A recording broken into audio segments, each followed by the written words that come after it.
Hi, this is part 2 of creating an electronic portfolio. In part 1, I talked about the main goals of the assignment, um, thinking about the ways in which your reflection essay and various activity head notes will work toward you reflecting on how your assignments in the course demonstrate how you've approached and fulfilled the course objectives, assignment objectives, and how to demonstrate your development as a writer. Of course, this term is really short, so that development, I don't expect it to be some dramatic narrative of radical change.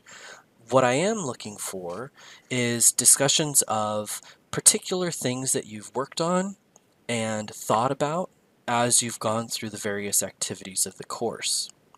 And in this part, in part two video, I'm going to show you some example portfolios because the other side of this, not only the goals, the other side of this project is organizing these materials and presenting them, curating them for me.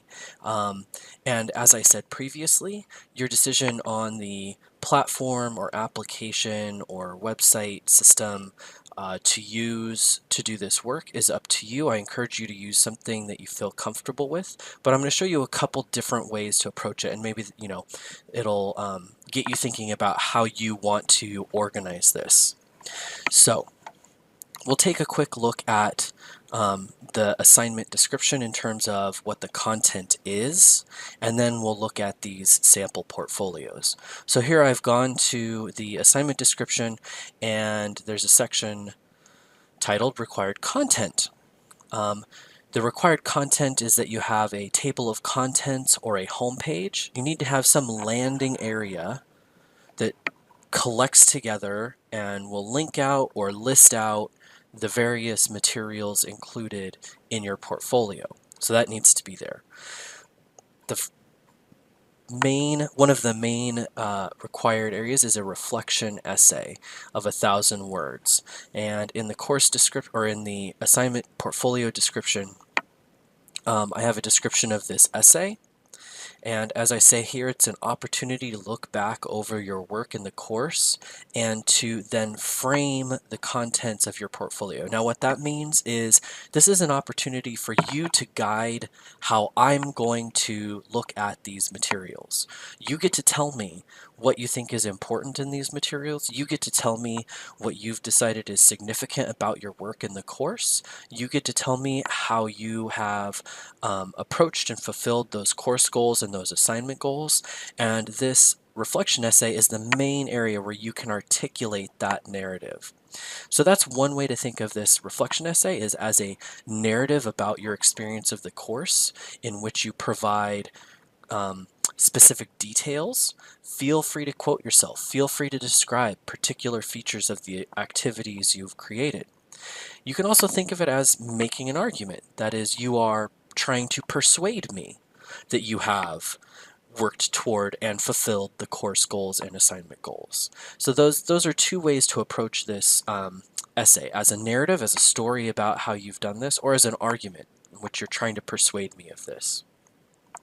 So that's 1,000 words. It's about 3.5 pages, depending on font size and stuff like that. But 1,000 words is just long enough to give an overview, not too long though.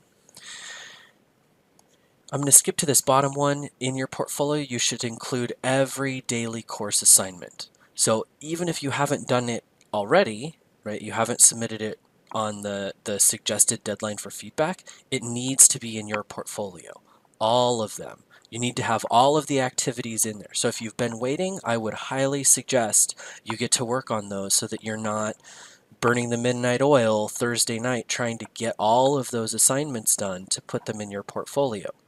Because those are the materials where you get to point me in your reflection essay and say, in the technology timeline piece at the beginning of the term, I was thinking in these ways, and my writing worked this way. By the time I got to the literature and technology reflection in this week, I had already started to think about and work on these kinds of things in my writing and in my thinking about technology and in my thinking about literature.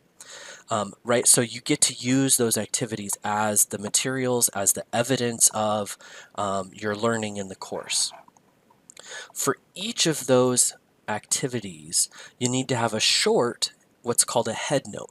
That is just a short paragraph that reflects on and sets up that activity, right? And you might nod back to things that you said in your reflection essay and in your essay, and then in these head notes, make sure that you're pointing me at the things that you want me to see in your activities. And this would include pointing me at the ways in which particular activities demonstrate the ways you fulfilled course goals or assignment goals, and assignment goals.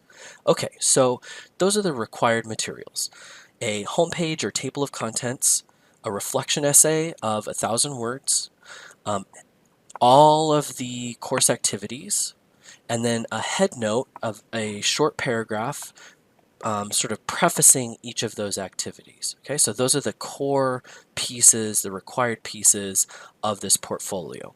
If there's other things that you've created, like drafts or notes that you've taken, if you had radios and you wrote a lot of stuff on the pages, annotating or highlighting, you can include screenshots of that stuff or pictures of that stuff. You can upload other documents as well and kind of put that in its own area as well if those are materials that you want to submit to me, but those are not required materials. Okay, so let's take a look at how you might organize these various materials.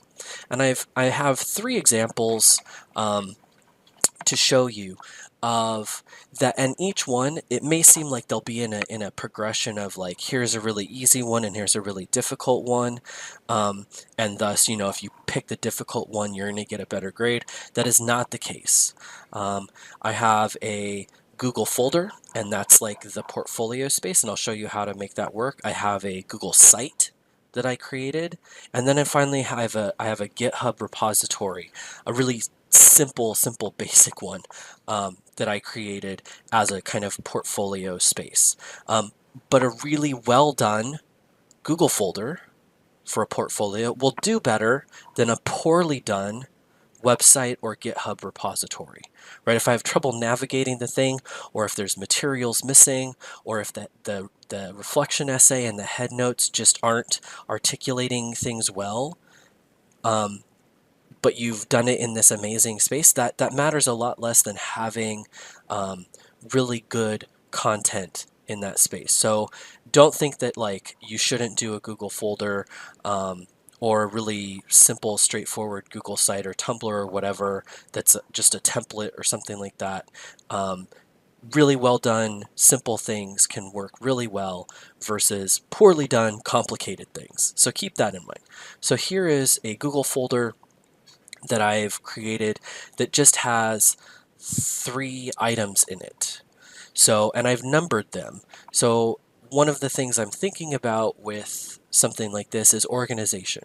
And Google folders alphabetize their content, right? Or you can change it by last modified, but it's, if you order it by name, it's going to be alphabetical. But as someone submitting, curating a portfolio, I want them in a particular order. So I've numbered them so that I can make sure that they're in the order I want them to be. So first bit, table of contents. So I'll open that up. It's just a Google Doc, although I've done a little bit of stuff to it to make it aesthetically interesting. It has kind of a title, banner image, course information, and then the contents of the portfolio. And you can see here I've numbered them exactly the same as I numbered them in the folder. And I've also linked out the reflection essay here, so I can, from the table of contents, go straight to it. You notice I've kept the banner image the same, and I haven't written a whole essay, but this is where I would start. It has a title that isn't just reflection essay, but it has its own title. So a way to do this, if you haven't done this before, so here we have course activities. Say I want to create and I'm going to get the shareable link, and it's already turned on. There it is, and I'm going to copy and paste that. I'm going to go into the table of contents, highlight this particular part, insert link, apply it, and there we go. So now I have linked out to both of the other documents in this folder. Now let's take a look at the course activities, and we'll see what I've done here. Now notice I've kept everything in documents, right? There's not other materials. You may be linking out to other materials. You're going to have like maybe your Twine story in here and stuff like that. That's up to you. But here we have, I've just given it a label, course activities. Given that my reflection essay had a nice title, in thinking about how I would want to submit this, I would want to keep working at having a different title for this course activities that nevertheless tells me what it is. So here we have a list of the various activities in the course, and then we can see subtitles for each subheadings for each one as we would go down. And I've written a brief head note for each one, and then I've embedded a link to that activity. So I haven't put the activity directly in it. I've linked out to it. You can do either one. It's up to you. You could include screenshots of things. You can embed things if you would like, if that's something that you want to do. My advice would be to keep it consistent, because that's going to look and work the best. And it's going to work best for me in going through all of these different materials to get a sense of how you want me to go through these things. So this obviously, the way this is structured obviously sets up a structure for me that I can follow really easily. I have a head note and a link to the activity. Right? I've also gone ahead and done internal bookmarks that will take me to that particular heading. So I could, if I wanted, skip to later ones, if I'm kind of looking through to get an overall sense and then going back into individual ones. And here's how you would do that. So say you're going to do, what's next, computational poetry. And I'm going to turn that into a header, heading 1. And then what I'm going to do is I'm going to go back up here to this list, and I'm going to go to the same insert link list as linking out to another document or to another website, but instead of link, and pasting in a link, I'm going to go down here to headings, and there it's listed right there for me. And I can click on it and apply it, and now when I click on that, it'll take me down to that particular activity. Okay, so that's just a little bit of like making this one document easily navigatable. Things I've seen students also do, right? If you wanted one Google document per activity, like you wanted each activity to have its own document and you wanted to have all of those spread out rather than in one document, people I've seen have a like next or previous link down at the bottom of the page so that I don't have to exit the document. I can just click next, it'll take me to the next activity. I thought that was a really clever thing to do. So here is the Google folder example and how I've structured it. Now there are other ways to do that, but as I said, the main goal would be to curate this in a really organized fashion and consistent fashion. Okay, here is a really quick Google site. I spent maybe 15-20 minutes building this out. I really didn't do much to it. The nice thing about Google Sites is that you can link right back into your Google Drive, right, if you have a Google Drive, but you want me to approach these materials through a different kind of interface.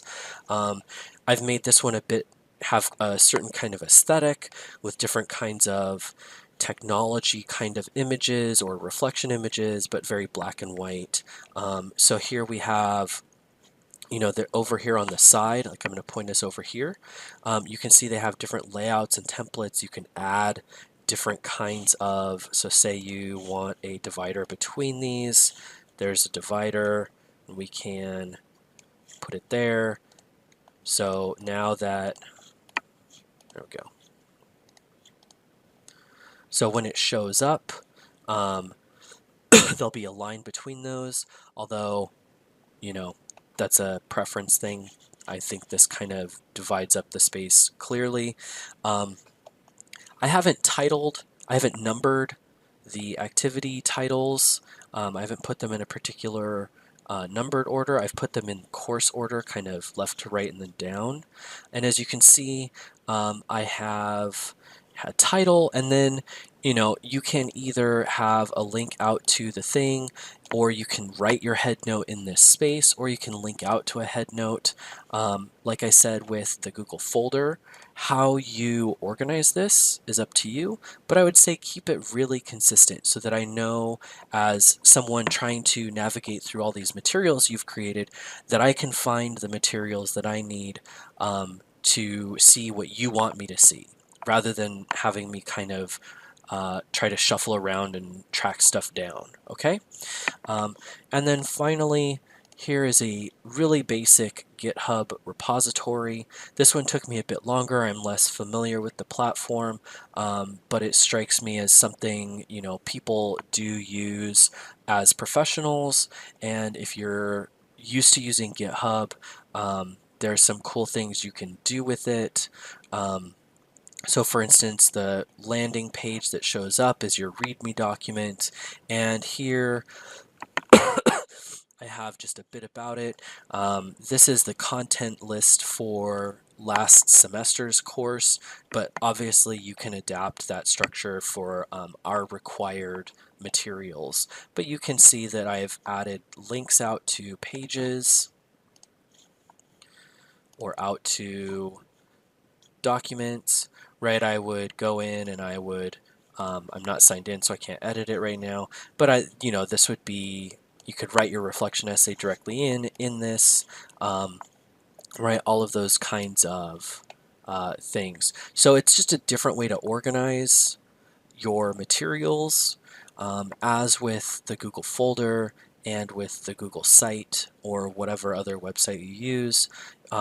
Structure the repository in a way that you feel is logical and consistent, and that would be readily navigable for me. So for anyone approaching it, but specifically in this instance, right, you're submitting this portfolio to me, so you want to make sure that I'm someone who can make my way through it. So I want to quickly point something out. I'm going to have links up for each one of these samples below the video link, and I want to go back to the course activities because I want to, you're probably going to go back and look at what I've written, and I want to say a bit about these as drafts. So each of these sites is a draft. These reflection head notes, or these activity head notes that I've written, are drafts. These are not something that I would submit finally. They need some more work. They sound really good, I think, so far, but there are some things that they're not doing that I would want to be able to do if I were submitting this portfolio. And that is, I can see a really great reflective work happening in them, but what I'm not seeing is attention to course goals or assignment goals. And as someone who has worked on these various activities, I would want to be able to show the ways in which what I produced in that activity actually is fulfilling that assignment's goals. And so it doesn't take much, just a couple sentences in there, right? You have 150 to 200 words. Don't make them much longer than that. Don't make them much shorter than that, because I think that's a good amount of space to kind of frame the activity and give you a chance to say something. So I would go back and I would revise these before I would submit. If this were my portfolio that I was submitting, I would revise these, particularly with an eye toward addressing course goals and assignment goals. So that's something I would say about the contents of this particular sample. Okay, so we've just covered creating an electronic portfolio. This is the second video in the two-part series, and in this part we covered the required contents, and we talked a bit about what goes into the portfolio, and I then talked a bit about ways applications or platforms you might use to organize those materials. Okay, good luck.